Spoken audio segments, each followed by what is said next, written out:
So as you saw from that intro clip, I have a box full of dinosaurs. I don't have the luxury of shelves, unlike some people.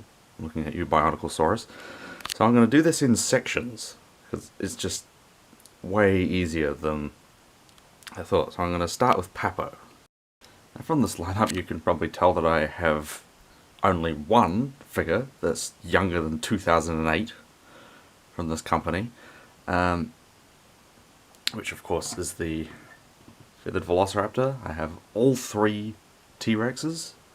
This was the first one, and then I think I must have gotten that one second, and then the running T-Rex. Got the Triceratops, and the Dimetrodon over there, and the Archaeopteryx.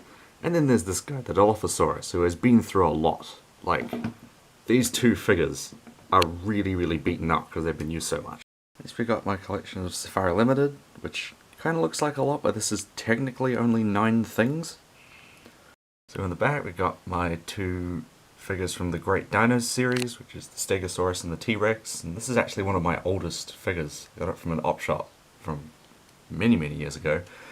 And we got the Baby Dino Tube and the Pterosaur, which of course has now got its rig, the Mini Velociraptor, the recent-ish Iguanodon, the Archaeopteryx, which of course you've seen plenty because it's basically the channel mascot now, and the feathered Velociraptor, and Cryolophosaurus, which is definitely one of my new favourite figures. Next up is Schleich, which is my smallest collection, as you can probably imagine. I mean, with the exception of this guy, all of these are really, really bad.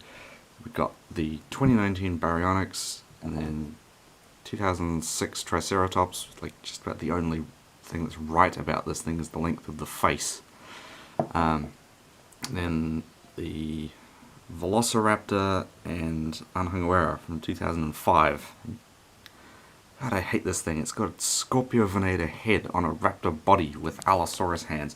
Next we got my collector stuff, which is actually not as big as I thought it was going to be, considering what I've been recently buying. Well, until 5 years ago, it was literally just this Velociraptor and the Megacerops. But I've gotten a whole bunch more.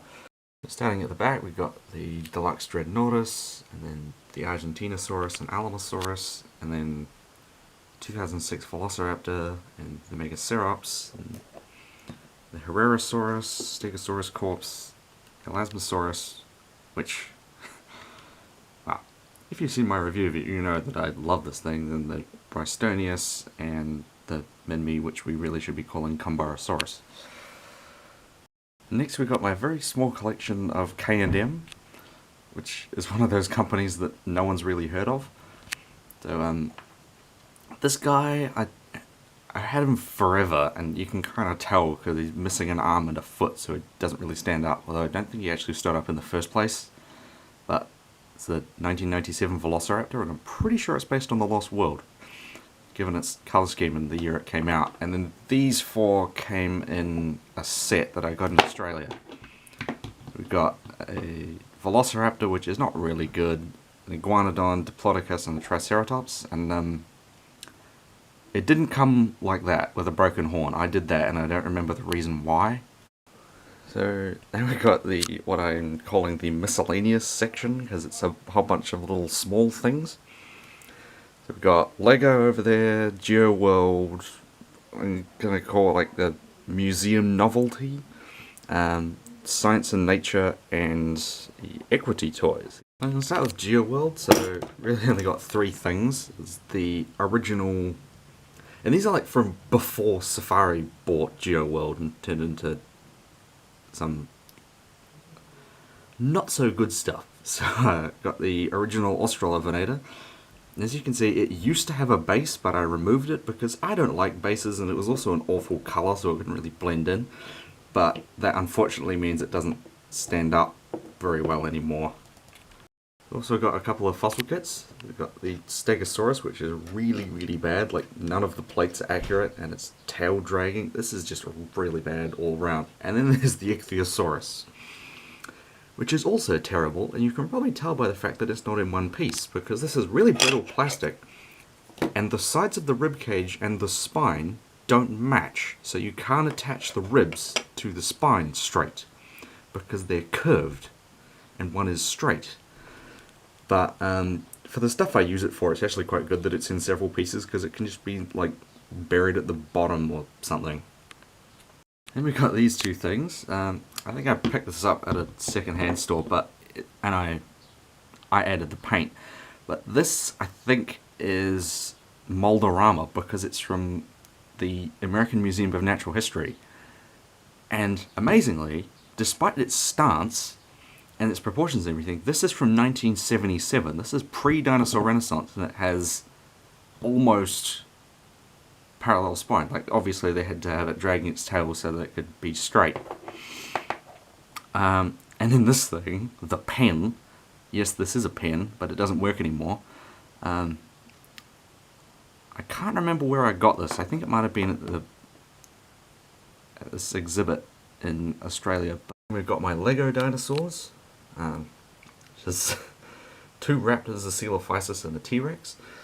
These three, so the ones that actually have articulated parts are from 2012. They're actually from this set, which I modified. And then this guy, I only figured out this was Lego a few years ago, but this is from the old Dino 2010, and it's the regular raptor, and actually quite amazingly, it's like for Lego, and for so long ago with that, it's pretty good. It's, in some ways, it's actually better than the more modern one.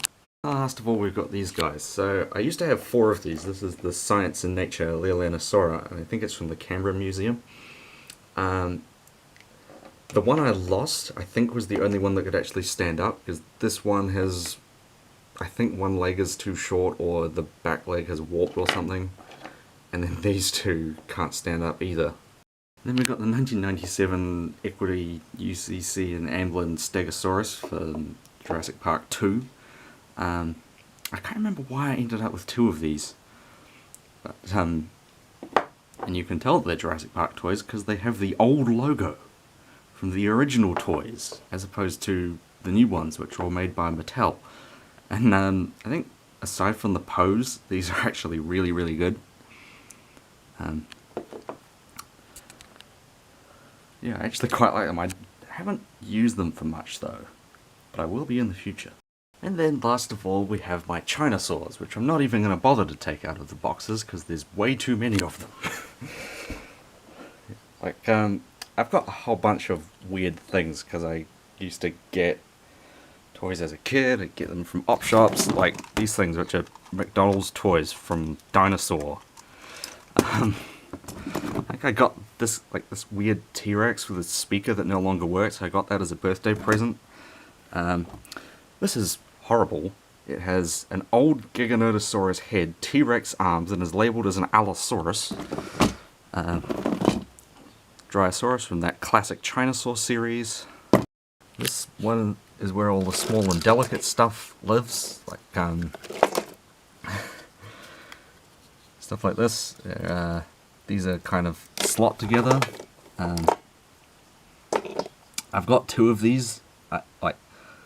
I was able to use this one as the carcass of the other one because I stepped on this one day and I just thought I can reuse that. A long-toes monster, even though this is supposedly a Tyrannosaurus based on the Osborne drawing. I've got many things in here. Like this guy I think is based on the Charles Arnott Triceratops. This I usually refer to this as a Chasmosaurus, but I'm pretty sure it's actually supposed to be an Agathalmus, also based on a Charles Knight painting. Weird pterodactylus thing. There are 1 or 2 Chinosaurs in here that are easily recognizable, like this is obviously an Ankylosaurus. This guy I can't figure out whether or not it's a Monoclonius or a Centrosaurus. It depends on when it was made. Yeah, I have lots of stuff. So if you'll excuse me, I have some tidying up to do. Thanks for watching, and I'll see you next time.